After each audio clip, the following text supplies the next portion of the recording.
Happy Tuesday. Today is Tuesday, June 22nd, 2021, and today's daily Bible readings come to us from Psalm 119, verses 113 through 128. That's a big psalm. 1 Samuel 19, 1 through 7, and then Acts 27, 39 through 44, or you could have read Psalm 65 and Exodus 9, 13 through 35, ending again with Acts 27. I'm going to look at Exodus 19, 13 through 35 today, and tell you what I'm going to do.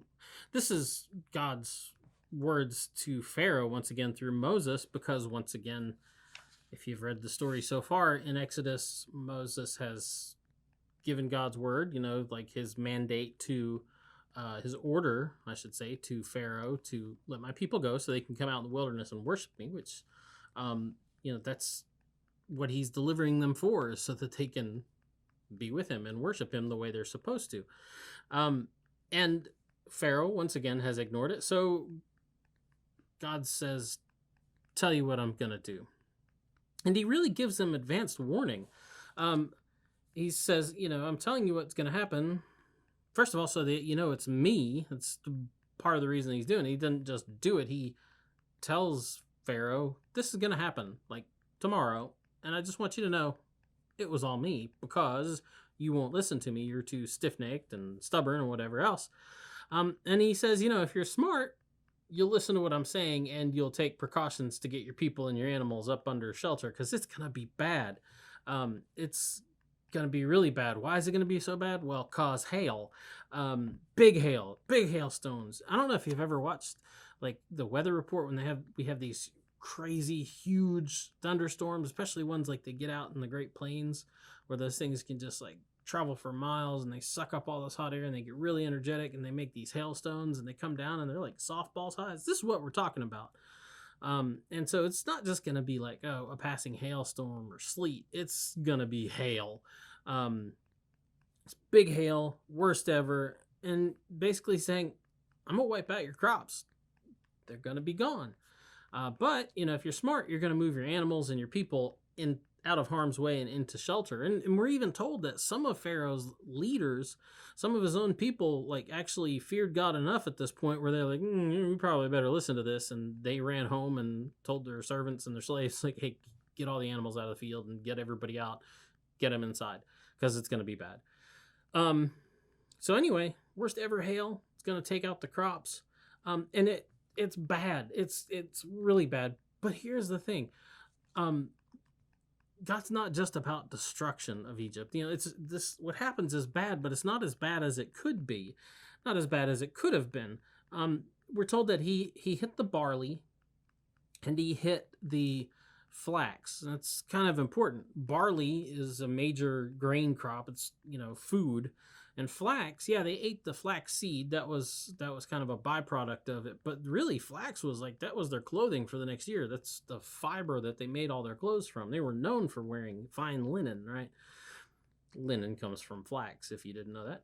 And so we're told that, his timing was just perfect. He hit the barley when it was already it was far enough along to where the grain was already in the ears, like the ears of barley have formed.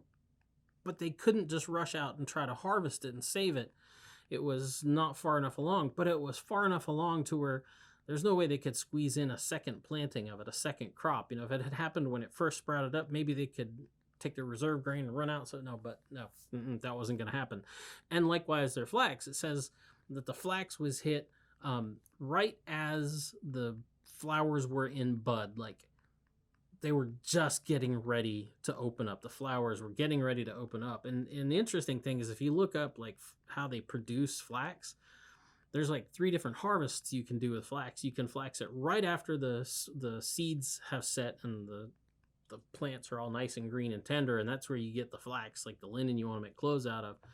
Then you can wait a little while, and then you get stuff that's good for heavier duty stuff, sandals and things like that. And then you wait till it's really been out there a long time, and that's where you get stuff for ropes and things like that. So it's not even just that they missed out on clothing and some of the food value of the flaxseed itself. They missed out, it was impacting their industry, right?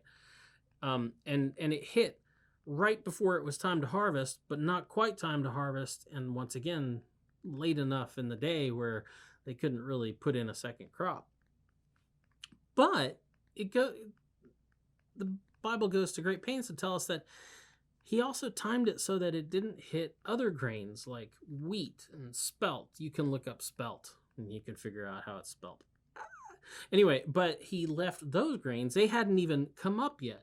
So it's interesting because the point isn't about God just destroying Pharaoh and just destroying Egypt. He could have done that at any time. Matter of fact, he says that in the first part of this text. He's like, if I had wanted to, I could have just wiped you off the face of the earth. But that's not my point. My point in doing this is so that you will acknowledge me.